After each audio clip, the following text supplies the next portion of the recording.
লেখালেখি আর ছাপাখানার সঙ্গেই তার কাজ বেশি, কিন্তু এই শহরে তিনি এসেছিলেন গান লিখতে, গাইতে ও সুর করতে। তখনকার সময়ে ক্যাসেটের লেভেলে কোম্পানির অফিসের ঠিকানা লেখা থাকতো। সেই ঠিকানায় শিল্পীর নামে লিরিক পাঠাতেন তিনি। ভাবতেন একদিন এভাবেই গান লিখতে লিখতে পাঠাতে পাঠাতে ক্যাসেটে নিজের নামটা দেখব। হ্যাঁ, বলছি বিনোদন সাংবাদিক, উপস্থাপক, গায়ক, সুরকার, সঙ্গীত পরিচালক তানভীর তারেকের কথা। পাশাপাশি লেখক হিসেবেও পরিচিত। দীর্ঘ 22 বছর ধরে গানের সঙ্গে জড়িয়ে আছেন লেখা আর সুরের মাধ্যমে। 2019 সালের জাতীয় চলচ্চিত্র পুরস্কারে শ্রেষ্ঠ সুরকার হিসেবে তার নাম ঘোষণা হয়েছে। আজ আমরা গুণী এই মানুষটিকে স্টুডিওতে আমন্ত্রণ জানিয়েছে। শুনব এই জার্নির কথা, জানবো সফলতার পেছনের গল্প। ওয়েলকাম টু শোবিজ টুনাইট ভাইয়া। প্রথমেই অনেক অনেক শুভেচ্ছা আপনার সফলতার জন্য। কেমন আছেন? ভালো। এখন তো মন্দ থাকাটা বলাটাও অন্যায় আমার, কারণ জীবনের শ্রেষ্ঠতম অর্জন, সো ভালো লাগছে। আচ্ছা, মায়া দ্য লস্ট মাদার সিনেমার সঙ্গে পথ চলা, কিভাবে পথ চলা শুরু? এটার সাথে এটা বোধহয় সবচেয়ে দীর্ঘকাল প্রি প্রোডাকশন করা একটা ছবি, কারণ প্রথম আলোচনা হয় 2.5 বছর আগে। আচ্ছা, এবং আমি জানি যে মাসুদ পথিক এই ছবিটা নিয়ে কাজ করছে প্রায় 3 বছর। সো প্রথমে বেসিক্যালি পথিক আমার ও খুব স্বনামধন্য কবি এবং আমার দীর্ঘদিনের বন্ধু, এবং সেক্ষেত্রে প্রথমে বলেছিল যে একটা আমার স্টুডিওতে আসে যে আপনি একটা রোমান্টিক গান করবেন, আমি লিরিক পাঠিয়ে দেবো, এবং লিরিক একটা নিয়ে এসেছিল। আমি বললাম যে যেহেতু ছবিটা মুক্তিযুদ্ধের, বললাম একটা দেশের গান দেন। আমি বললাম যে যেহেতু এই স্কোপটা আমি ছাড়তে চাই না। তো প্রতি একটু বিরক্তই হলো, মানে আমার স্টুডিওতে ও এসেছিল, এসে একটা অফার করলো, আমি ফিরাই দিতে চাইলাম। একটু কিছু বললো না, বললো ঠিক আছে আমি তাহলে পরে জানাই, আপনার কাজ আপাতত করতে হবে না, মানে আমি পরে জানাচ্ছি। আমার একটু মন খারাপ হলো যে কাজটা কি মানে ছুটে গেল কিনা। মানে প্রায় 8-10 দিন পরে বললো যে একটা লিরিক পাঠাচ্ছি, আপনার পছন্দের দেশের গানই, এটা করে দেন। যে গানটির জন্য আপনার এই অর্জন, তো আপনার মুখে টুকটাক একটু যদি হয়ে যায়। আমি বলি যে আমি গায়ক নই, গায়ক বলেছেন, বাট গান গাইতে ভালো লাগে, এবং গান শুনে যদি কেউ ভালো বলে সেটাও খুব ভালো লাগে। সেটা তো অবশ্যই। আমি কম্পোজার, এবং আমি আমার সুরটা শোনাই। কোনাল গেয়েছে গানটা। হ্যাঁ হ্যাঁ, অবশ্যই।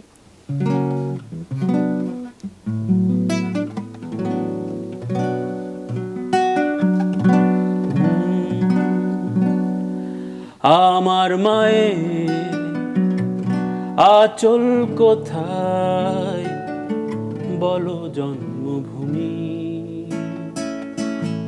নদী ঘাসে কোন কিনারে,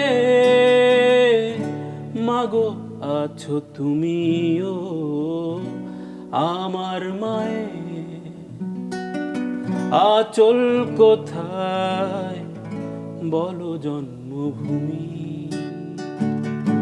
1300 নদী হয় যে মাতা, সবুজ ধানে নীরবতা, মনের দ্বিধায় খুঁজে বেড়ায়, মাগো তোমার ভূমিও আমার মায়ের আঁচল কোথায়, বলো জন্মভূমি।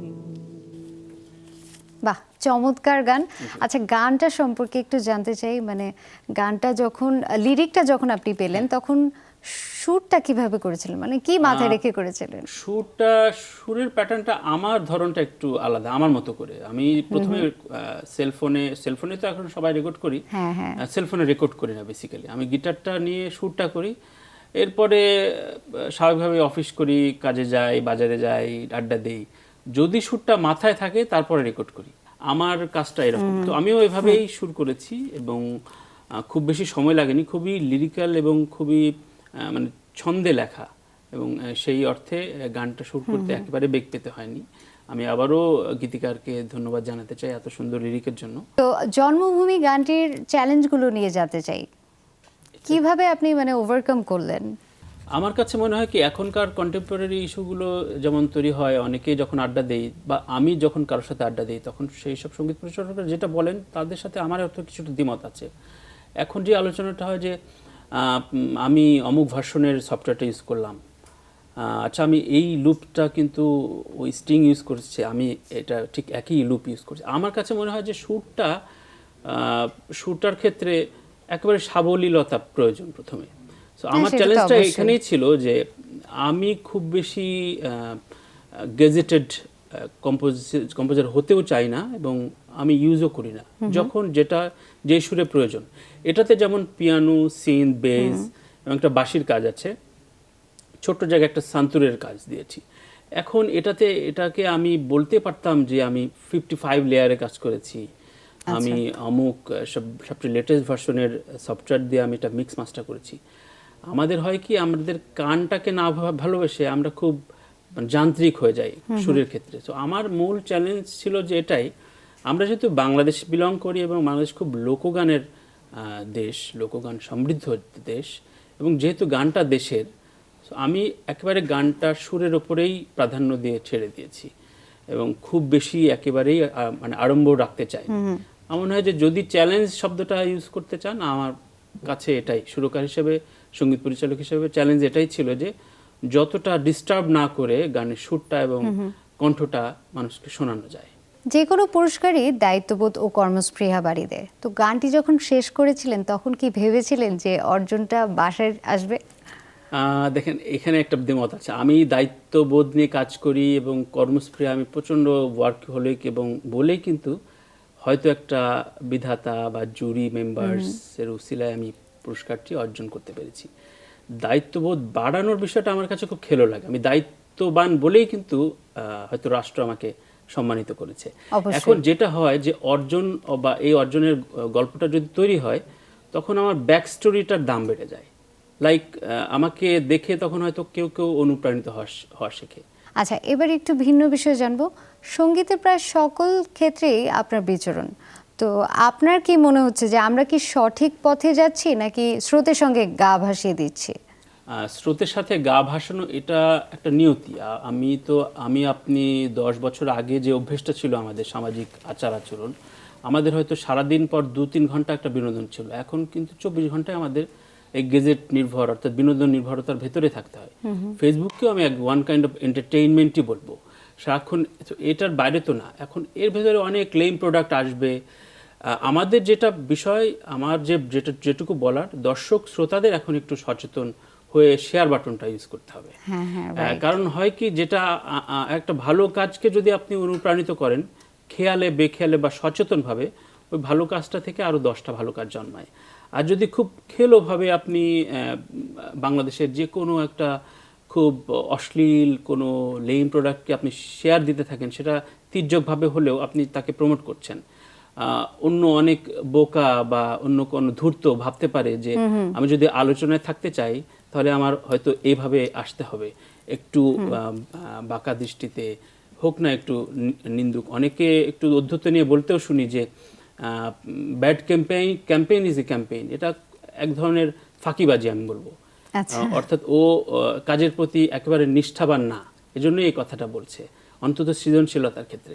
আচ্ছা, তো এখনকার গানগুলো রাতের ঘর বলা যায় কম্পিউটারকে। তো সঙ্গীতের ক্ষেত্রে প্রযুক্তি কি আমাদের প্রাণহীন করে দিচ্ছে? আর মানে আপনার ভাবনা কি এখানে? না, কখনোই না। মানে প্রযুক্তির বাইরে তো আমরা, মানে এটাকে অস্বীকার করার কিছুই নেই। প্রযুক্তিকে আমি ওই যেটা বললাম, প্রযুক্তিকে আমি কতটুকু ইউজ করব, কিভাবে ইউজ করব। আমরা না গত 10 বছর ধরেই খুব আন্তর্জাতিক হবার একটা মানে বাসনা রাখছি। আমি বলতে চাচ্ছি যে আমি একটা ইন্টারন্যাশনালি ফাটাফাটি কাজ করেছি। আমি তো আমেরিকান কালচারে, আমেরিকান বিটসে মিউজিক করে, আমেরিকান বিটসের যে টেম্পারেচার, যে টেম্পারমেন্ট, সেই মানের কাজ দিতে পারবো না, কখনোই সম্ভব না। আমেরিকান কোনো মিউজিশিয়ান আমাদের লোকগানের মতো এত দরদ ভরা সুরে কাজ করতে পারবে না। সো আমি কেন আমরা আমাদের নিজস্বতা বাইরে কাজ করতে চাইবো? আমার মানে লজিকটা এখানে। আচ্ছা, খুবই সমসাময়িক বিষয় হলো মিউজিক ভিডিও। তো আসলে কোনটি প্রয়োজন, মিউজিক ভিডিও আর ভিডিও মিউজিক? এটা একটা মানে বড় আক্ষেপের জায়গা বাংলাদেশে। যেহেতু আমি বলি যে দেখেন, আপনি সবাই কিন্তু অভ্যস্ত গানটা এখন শুনে, যেহেতু ক্যাসেট সিডি কোনো কিছুই নেই, ইউটিউবের উপরে আমরা গানটা শুনি। এখন সবচেয়ে বাস্তবতা হচ্ছে, ইউটিউবে যখন আপনি গানটা শুনছেন, একজন কম্পোজার গানটা যেই মার্জিনে দেয় তার 50% গেইন হারিয়ে ফেলে। আচ্ছা, এটা একজন সাধারণ শ্রোতার বোঝার কথা না, বোঝার দরকারও নেই, কিন্তু মানটা তো হারাচ্ছে। এখন ইউটিউব তো মূলত ভিডিও প্ল্যাটফর্ম, কিন্তু ভিডিও প্ল্যাটফর্মে আমরা অডিওর একটা মাধ্যম হিসেবে, সবচেয়ে বড় মাধ্যম হিসেবে মানে দাবি করছি, গণ্য করছি, অভ্যস্ত হচ্ছি। প্রত্যেকটা অডিও কোম্পানি এখন ইউটিউব নির্ভরই গান লঞ্চ করছে। এটা হবার কথা ছিল না। আজকে দেখেন গত বছর অর্থাৎ 2020 শেষ হলো, 2019 পর্যন্ত স্করপিয়ন্স সবচেয়ে বেশি রেভিনিউ আর্ন করেছে মিউজিক অ্যাপ দিয়ে, অর্থাৎ যে লিসেনিং অ্যাপ সেইটা দিয়ে। এখন আমরা আমাদের দেশে তো গত ইউটিউব বাংলাদেশে প্রচলন বা ইউটিউবে হয়েছে প্রায় এক যুগ হয়ে গেল, বাংলাদেশে এখন অবধি সেই মার্জিনে বা সেই লেভেলে বড় কোনো মিউজিক্যাল অ্যাপে অভ্যস্ততা নেই। আমি জানি না আপনার গেজেটে কয়টা মিউজিক্যাল অ্যাপ ডাউনলোড করা আছে যেটা দিয়ে আপনি বাংলা গান শোনেন। আমিও শুনি না। আমার হয়তো ডাউনলোড করা আছে দু একটা, খুবই নমিনাল অল্প কিছু গান আছে যেগুলো শুনতে আমার মন মতো সেই গানগুলো পাই না। এইটা যতদিন না পর্যন্ত স্থায়িত্ব না পাবে ততদিন ওই মিউজিক ভিডিওটা গানকে গ্রাস করবে। আমি বিপক্ষে বলবো না, মিউজিক ভিডিও খুব প্রচলিত পন্থা, কিন্তু গান আমি শোনাতে চাই মিউজিক্যাল অ্যাপে, যেটাতে আমি টোটাল ডিটেল সাউন্ডটা আমি কানে পৌঁছাতে চাই। সেটা যেহেতু উপায় নেই, সুতরাং নায়ক নায়িকা দিয়ে আমাকে গানটা খাওয়াতে হচ্ছে, মানে খাওয়ানোর শব্দটা ইউজ করতে হচ্ছে, খাওয়াতে হচ্ছে। কিন্তু এটা কোনো সাবলীল পদ্ধতি না, ওয়ে না, এটা হতে পারে না। আচ্ছা, তো জীবন সঙ্গী হিসেবে অনিমাদির মতো মানুষকে পেয়েছেন, তো ঘর সংসার নিয়ে একটু শুনতে চাই। I am so lucky, I am so blessed যে একজন গায়িকা এবং একসাথে থাকি। সেক্ষেত্রে একটা সুবিধা হয় যে গানের একটা আলোচনা হয়, হতেই থাকে অবশ্যই, এবং ঝগড়াও হয় যেমন, আলোচনা হয় তেমন। আমিও ওর কাজে যেমন ইন্টারফেয়ার করি না, ও আমার কাজে ইন্টারফেয়ার করে না, বাট একটা সাজেশন, ঠিক বৈঠক আলোচনা নিয়ে আমরা টেবিলে বসি না যে এটা নিয়ে একটা আলোচনা করব, সেটা না। কিন্তু যেহেতু আমার স্টুডিও, হোম স্টুডিও এবং মাস্টার হবার পর খুব স্বাভাবিকভাবে শোনায় না ঠিক, বাট ওর কান অবধি চলে যায়।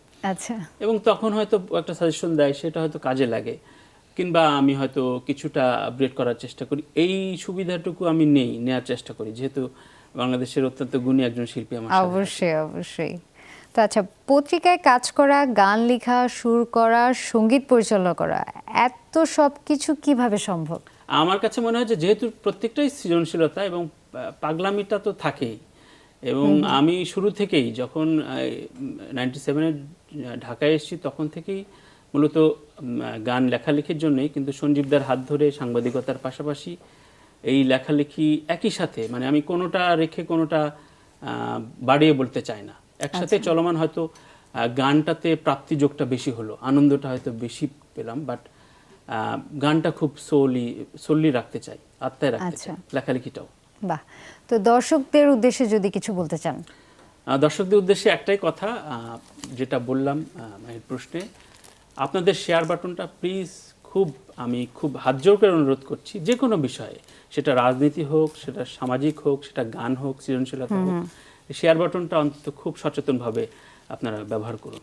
কারণ এটা বাংলাদেশের বাইরে বাঙালি সমাজকে কিন্তু রিপ্রেজেন্ট করেন আপনারা যতটা, যেই মানুষটিকে আপনি হাইলাইট করবেন, ওই মানুষটা সারা বিশ্বের বাঙালিরা দেখবেন এবং তখন ভাববে যে বাংলাদেশটা বোধহয় এভাবে এগোচ্ছে।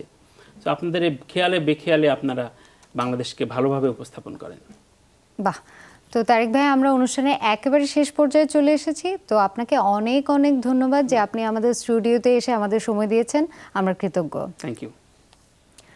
জন্মভূমি গানটির মতোই আমাদের চিরচেনা মুক্তিযুদ্ধ, যুদ্ধ পরবর্তী জীবনবোধ আর তার ফলাফলের এমন গল্প উঠে আসবে সঙ্গীত ও সেলুলয়েডের পর্দায়, এমনটাই প্রত্যাশা। সবাই ভালো থাকবেন, শুভরাত্রি।